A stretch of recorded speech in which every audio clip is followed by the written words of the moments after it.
Bapa kami percaya Tuhan, kalau kasih karunia-Mu semakin hari semakin Kau tambahkan dalam kehidupan kami ini. Kami butuh Engkau Tuhan dalam setiap kehidupan kami.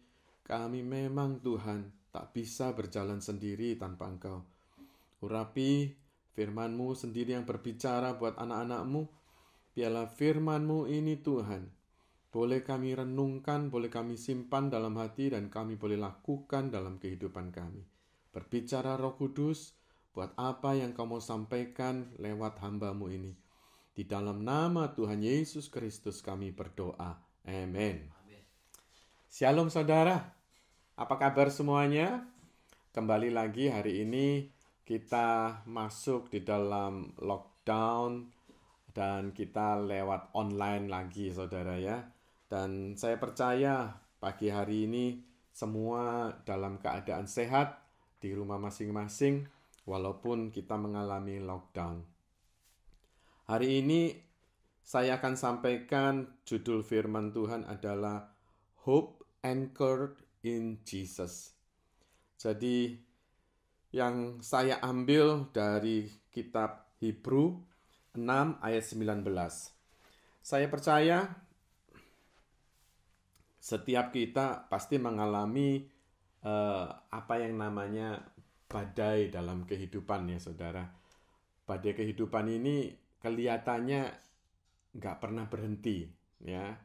Kalau saya ingat waktu dulu saya masih kecil ada satu badai yang besar dalam rumah tangga keluarga saya, yaitu ayah saya menikah lagi. Itu merupakan badai yang besar dan tidak pernah saya lupakan. Lalu badai itu berganti dengan kejadian mami saya sakit, saudara. Lalu sampai masuk rumah sakit dan beliau dipanggil Tuhan pulang ke rumah Bapa. Itu merupakan badai besar juga dalam kehidupan saya. Saya pun mulai bekerja dan mengalami jatuh bangun di dalam usaha. Itu pun merupakan badai dalam kehidupan saya. Lalu saya menikah, saya mempunyai anak, dan istri saya kena sakit juga. Itu merupakan badai juga buat saya. Jadi setiap pribadi akan mengalami badai itu kelihatannya nggak pernah berhenti. Tapi jangan khawatir saudara. Hari ini ada solusinya. Di Hebrew 6 ayat 19 dikatakan demikian. Pengharapan itu adalah sauh yang kuat dan aman bagi jiwa kita yang telah dilabuhkan sampai ke belakang tabir. Dalam bahasa Inggrisnya kita baca, which hope we have as an anchor of the soul, both sure and steadfast, and which entered into that within the veil. Apa maksudnya? Di dalam firman Tuhan ini dikatakan bahwa pengharapan itu adalah sauh. Sauh di sini artinya jangkar, saudara ya. Makanya judul yang saya berikan adalah kalau harapan itu berlabuh di dalam Yesus, sesuatu pasti beres, saudara. Nah, saya lihatkan ini firman ini, saya akan kupas dulu apa yang artinya jangkar dan pengharapan ini, apa nyambungnya saudara ya, apa hubungannya apa. Kita berbicara apa artinya pengharapan dulu. Pengharapan ini artinya ada satu keinginan kita yang supaya terjadi dengan baik saudara. Harapan itu adalah satu keinginan dengan harapan bisa terjadi dengan baik, bukan dengan buruk keadaannya. Misalnya, saya menjaga anak yang sakit, saya mengharapkan anak saya ini cepat sembuh.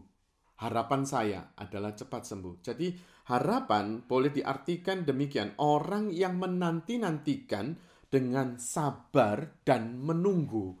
Itu arti sesungguhnya dari harapan. Jadi kita semuanya menanti-nantikan dengan kesabaran ya untuk menerima sesuatu begitu.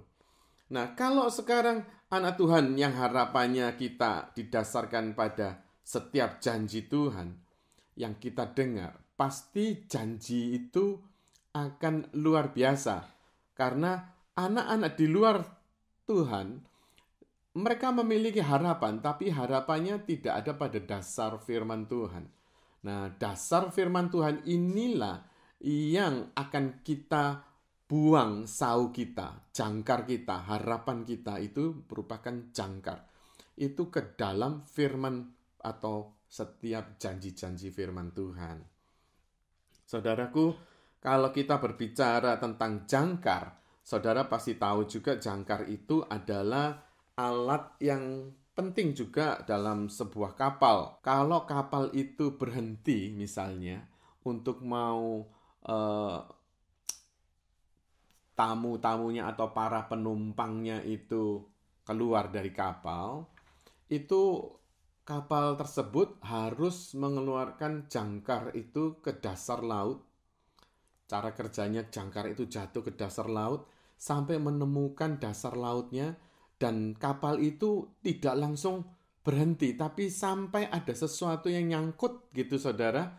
Lalu kapal itu baru berhenti dekat dengan dermaga yang dituju. Jadi jangkar itu menahan kapal itu tidak diombang-ambingkan ombak sampai ke tengah laut lagi, saudara.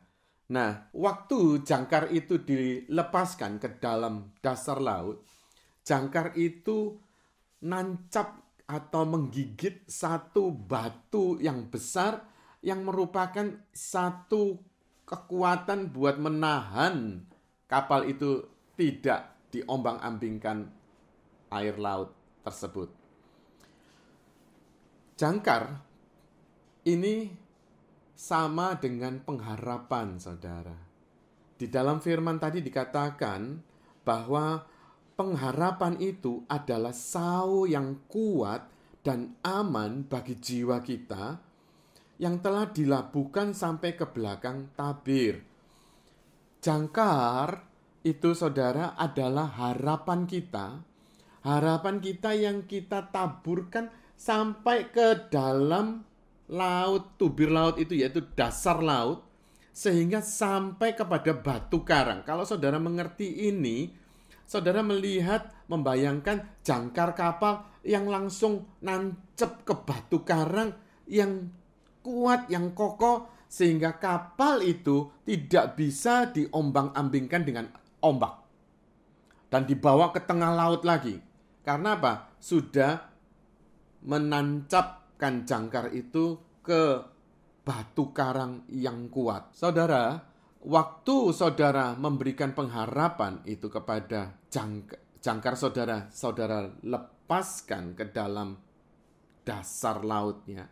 Dasar lautnya ini berbicara tentang batu karang di dalam dasar itu, ya. Pengharapan kita itu akan memiliki satu dasar yang kuat. Waktu jangkar itu diterjunkan, itu ada satu rantai yang besar yang membantu jangkar itu untuk menuju kepada dasar laut.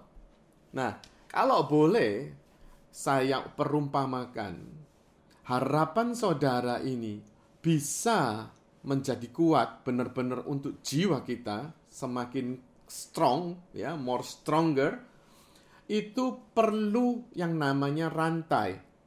Rantai di sini kalau boleh diumpamakan adalah di Ibrani 11 ayat 1. Dikatakan iman adalah dasar dari segala sesuatu yang kita harapkan dan bukti dari segala sesuatu yang tidak kita lihat. Now, faith is the substance of things hoped for, the evidence of things not seen. Iman adalah dasar dari segala sesuatu yang kita harapkan. Jadi rantai itu, harapan kita harus memiliki iman juga, saudara. Imannya di dalam Tuhan Yesus Kristuslah yang mendasari segala pengharapan kita. Jadi pengharapan kita dasarnya pada setiap janji-janji Tuhan, bukan pada kata dunia. Jadi kalau kita boleh mengalami badai, angin topan yang ribut, yang besar, tapi kita tetap merasakan penjagaan Tuhan, sebab iman dan pengharapan kita bukan ditancapkan pada setiap badai yang kita hadapi, tapi kita lemparkan pengharapan kita tancapkan kepada batu karang, yaitu firman Tuhan. Saudara mengerti hal ini? Ada satu rahasia yang besar, saudara. Waktu perempuan yang mengalami pendarahan 12 tahun lamanya. Bayangkan saudara, 12 tahun dia mengalami pendarahan yang tidak kunjung sembuh. 12 tahun dia menderita ini. Dan dia mencoba tentunya dengan dasar-dasar apa kata orang. Oh, mending kamu ke sana, mending kamu ke sini. Oh, mending kamu pakai obat ini, mending kamu pakai obat itu. Mereka, perempuan ini sudah mencobanya 12 tahun, saudara, dan tidak kunjung sembuh. Dan suatu hari, dia memiliki satu rantai untuk melemparkan jangkar harapannya. Nah, jangkarnya apa? Dikatakan kalau saudara baca di Matius 9 ayat 21. Asal aku jamah jubahnya Yesus, aku pasti sembuh. Ada satu mata rantai, yaitu iman, yang sama jangkar harapannya dia lemparkan ke dalam tubir laut, dan jangkar itu menancap kepada firman Tuhan. Dan perempuan ini melakukan harapan kesembuhan yang dia sudah derita 12 tahun. Saat dia datang sama Yesus, dia jamah jubahnya Tuhan Yesus. Saat seketika itu juga wanita ini disembuhkan Tuhan. Jadi harapan saudara itu berjalan dengan iman, harus sebanding saudara, harus sejajar, harus berduaan. Tidak bisa dipisahkan iman dan pengharapan, tapi harus sama-sama. Dengan iman saudara, iman apa? Imannya dasarnya tentang Tuhan Yesus Kristus. Lalu harapan saudara, jangkar itu merupakan harapan saudara. Saudara lemparkan ke dalam, yaitu sampai menancap kepada gunung batu atau dasar batu karang yang kuat itu. Saudara, yang kedua adalah di Matius 8 ayat 24. Cerita ini mungkin saudara sudah pernah dengar.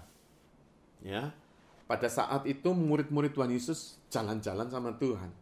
Dan Tuhan katakan, ayo naik kapal, lalu kita belok ke sana, dan semua muridnya menuruti, saudara. Jadi suatu kejadian di mana murid-murid Tuhan Yesus itu taat sama Tuhannya, manut sama Tuhannya. Naik kapal bareng-bareng, suruh belok ya belok, lalu Tuhannya tidur, istirahat. Tuhannya tidur di atas kapal itu. Lalu tiba-tiba dikatakan ada satu badai besar datang secara tiba-tiba. Di Matius 8 ayat 24 dikatakan demikian. Maka datanglah murid-muridnya membangunkan dia, katanya, Guru, guru, kita binasa. Ia pun bangun lalu menghardik angin dan air yang mengamuk itu. Dan angin dan air itu pun reda, dan danau itu menjadi teduh. And they came to him and awoke him, saying, Master, Master, we perish. Then he rose and rebuked the wind and the raging of the water. And they ceased, and there was a calm. Coba saudara bayangkan waktu itu murid-murid sama Tuhan Yesus. Mereka nurut sama perintahnya Tuhan. Tiba-tiba ada bencana itu datang. Ini pertanda bahwa kalau kita anak-anak Tuhan tentunya ya, jangan berkatakan oh sama Tuhan gampang, gak ada masalah. Siapa bilang saudara? Ini bersama Tuhan. Tiba-tiba badai itu datang. Dan ingat, badai itu datang dengan tidak kula nuwun dulu saudara. Tidak tok-tok pintu dulu. Permisi, saya mau masuk, enggak. Masalah yang besar yang tadi saya ceritakan, masalah background hidup saya, banyak terjadi, dan itu terjadi tiba-tiba. Jadi Saudara, di dalam ikut Tuhan Yesus, bukan berarti nggak ada masalah. Ada masalah itu. Respon kita, harapan kita, jangkar kita, ini dikemanakan, saudara. Nah, untuk harapan itu menjadi kenyataan sesuai dengan yang baik tentunya akan terjadi, kita harus stay calm, saudara. Ya, stay calm ini artinya apa? Waktu murid-murid menghadapi masalah itu, murid-murid ini panik, saudara. Nah, lockdown yang kita hadapi saat ini adalah lockdown yang tiba-tiba, saudara. Sesuatu yang dicanangkan oleh pemerintahan di sini, di WA, biasanya tanggal sekian kita akan lockdown. Jadi semua persiapan. Tapi kali ini lockdownnya mendadak, saudara. Dan mendadak ini apa respon saudara? Respon saudara takut, khawatir, panik seperti murid-murid saat itu. Sehingga mereka nggak ngerti bahwa mereka ini berjalan bersama Tuhan. Mereka lupa bahwa ada gurunya bersama-sama dengan dia. Kepanikan itu menghasilkan bukan iman, tapi bukan juga pengharapan yang baik. Saat seperti badai datang, mereka takut mati, mereka takut tenggelam bersama badai itu. Saat Tuhan bangun dan dia menghadik segala bentuk ombak yang besar, itu langsung calm. Saudara, ayo kita menghadapi badai ini bukan dengan kebingungan atau kepanikan. Saudara, memang kita banyak sekali persoalan yang kita hadapi. Kelihatannya habis ini muncul yang satunya. Benar loh saudara, ada satu kejadian yang kemarin ini, lockdown yang tiba-tiba, kita menghadapi juga tiba-tiba kebakaran bushfire, bukan? Suatu kejadian yang terus beruntun, saudara. Dari lockdown yang tiba-tiba, bushfire tiba-tiba terjadi. Dan kita memiliki banyak teman-teman di daerah North yang mengalami bushfire ini. Dan ada satu teman saya, setelah mengalami ini, malamnya mengalami satu berita bahwa kakaknya dipanggil Tuhan pulang. Bayangkan saudara, problem yang kita hadapi belum selesai lockdown, ada bushfire, belum bushfire selesai, masih ini ngungsi di rumah temannya, ada berita bahwa kakaknya dipanggil Tuhan pulang ke rumah Bapak. Kejadian ini kalau kita sebagai anak-anak Tuhan, saya harapkan saudara tidak panik. Saudara tetap be calm, ya. Karena apa? Tuhan tidak pernah bilang kita free persoalan, bebas rintangan bersama Tuhan. Tapi justru kita masuk dalam rintangan itu. Tapi kalau panik, kita akan kehilangan jangkar pengharapan kita. Jangan takut saudara, karena ketakutan itu akan menghilangkan pengharapan. Ada tertulis di 1 Petrus 4 ayat 7 dikatakan, kesudahan segala sesuatu sudah dekat. Karena itu kuasailah dirimu dan jadilah tenang, supaya kamu dapat berdoa. Saudara, firman ini mengingatkan kita bahwa segala sesuatu, kalau jangkar harapan kita tancapkan pada dunia ini akan hilang lenyap, saudara. Tetapi kalau harapan kita pada jangkar kita lemparkan kepada batu karang yang kuat, yaitu firman Tuhan, harapan kita akan muncul, saudara. Karena firman Tuhan itu firman yang hidup, firman yang kuat. Amin, saudara.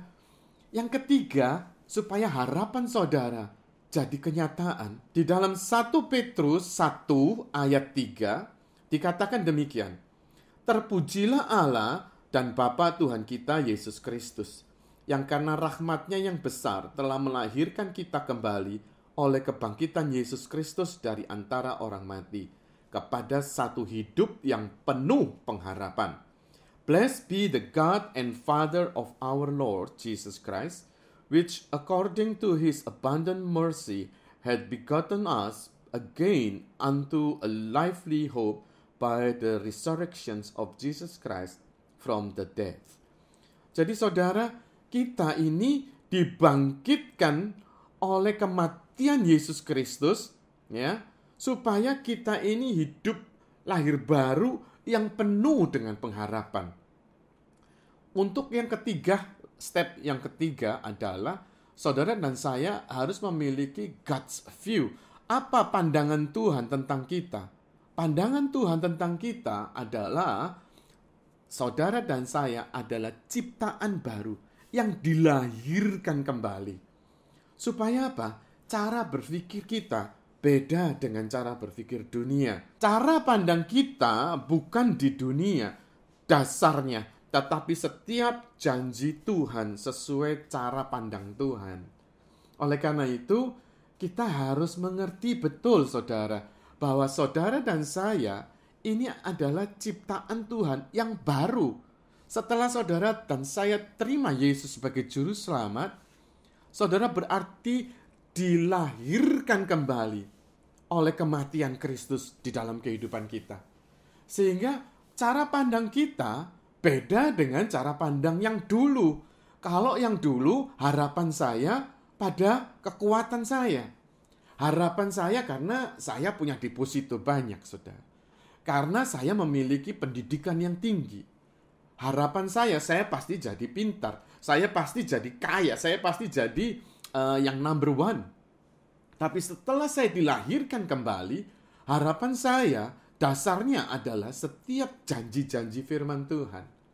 Sekalipun saya di dalam keadaan atau masalah yang besar, saya tetap merasakan jamahannya Tuhan. Saya tetap merasakan pimpinannya Tuhan. Saya tetap merasakan tuntunannya Tuhan di saat persoalan yang banyak ini terjadi di dalam kehidupan saya. Kenapa? Karena jangkar saya, harapan saya tancapkan kepada setiap janji-janji firman Tuhan yang hidup. Ya dan amin. Ya, kalau kita mengandalkan Tuhan, pijakan jangkar hidup kita, cara pandang kita beda, saudara. Karena firman Tuhan itu membangun bukan meruntuhkan.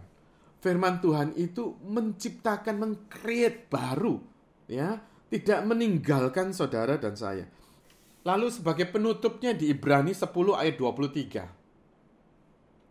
Marilah kita teguh berpegang pada pengakuan tentang pengharapan kita, sebab Ia yang menjanjikannya setia. Let us hold fast the professions of our faith without wavering, for He is faithful that promise. Jadi saudara, kita harus pegang teguh terus setiap pengakuan tentang harapan kita. Saat saudara lemah, saudara ingat firman Tuhan. Janji firman Tuhan mengatakan, Aku tidak pernah meninggalkan engkau. Nah, kata-kata setiap janji ini, saudara harus pegang kuat-kuat. Katakan, lakukan dengan pengucapan bahwa dalam nama Yesus, aku tidak boleh takut lagi, karena janji Tuhan tertulis mengatakan bahwa Tuhan senantiasa ada di pihakku, Tuhan senantiasa memimpin aku, dan itu terus saudara renungkan firman yang kita ucapkan itu, sehingga benar-benar kita mempercayai jangkar harapan kita itu kita tancapkan kepada setiap janji firman, dan kita aplikasikan dalam kehidupan kita, bahwa penjagaan Tuhan itu 24 jam, saudara. Mari kita tutup dengan perjamuan kasih kudus, di mana saudara semuanya sudah mempersiapkannya. Mari kita angkat roti di tangan kanan kita. Bapa, inilah waktunya yang luar biasa, saat di mana Engkau memberikan kesempatan kami untuk ambil bagian dalam perjamuan kudus ini. Engkau membawa kami, Tuhan, untuk mengingat akan kematian-Mu di kayu salib, untuk menebus segala dosa kami. Inilah waktu-Mu, Tuhan, di mana Engkau merubahkan kami yang percaya kepadamu sebagai juru selamat pribadi dalam kehidupan kami. Sehingga kami boleh mengaku adalah Bapa kami. Oleh bilur-Mu, oleh kuasa darah-Mu, Engkau sudah mentahirkan kami. Bukankah roti yang ada di tangan kanan kita ini, yang atasnya kita ucapkan syukur, persekutuan dengan tubuh Kristus? Mari kita makan dalam nama Yesus.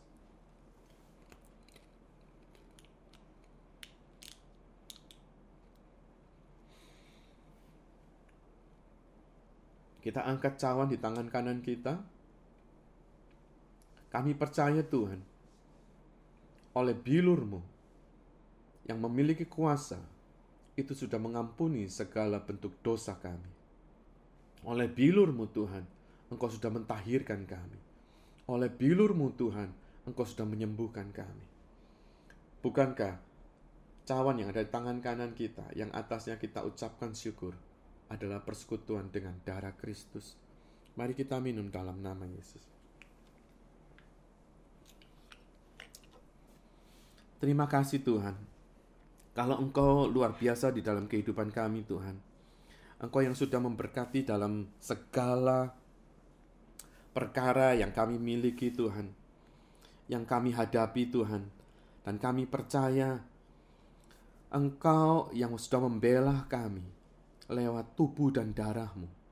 Engkau menciptakan kami yang baru, melahirkan kami kembali, sehingga kami hanya berpengharapan kepadamu saja. Hamba berdoa Tuhan, bila setiap kita yang mengalami lockdown saat ini, biarlah tetap menancapkan jangkar pengharapan kepada setiap janji-janji-Mu Tuhan, dengan iman yang penuh kepada Tuhan Yesus Kristus yang hidup. Hamba percaya juga Tuhan, lewat firman-Mu ini, pengorbanan-Mu di kayu salib, Engkau menghiburkan orang yang mengalami banyak persoalan. Bahkan anak-anak-Mu yang ada di tempat ini Tuhan, di kota Perth ini yang mengalami bushfire, apapun terobosan-terobosan terbaru terjadi Tuhan buat anak-anak-Mu yang mengalami trauma-trauma tentang kebakaran, trauma apapun, Tuhan kami patahkan dalam nama Yesus. Kami minta Tuhan, biarlah kesedihan anak-Mu yang mengalami ditinggal orang yang terkasih selama COVID ini Tuhan. Mereka yang sedih, tidak memiliki pekerjaan, mereka yang kehilangan pekerjaan, mereka yang kehilangan keluarganya, Tuhan, Engkau gantikan, Engkau hiburkan mereka di dalam nama Yesus. Biarlah saat ini terimalah berkat yang daripada Tuhan. Biarlah berkat kasih Allah Bapa dan anugerah yang besar tercurah atasmu sekalian. Biarlah kasih karunia dari Tuhan Yesus melimpah-limpah atas hidupmu dan keluargamu, serta persekutuan Roh Kudus senantiasa ada padamu mulai saat ini sampai Tuhan datang kembali. Semua yang menerima katakan amin, amin, amin. Have a blessed Sunday.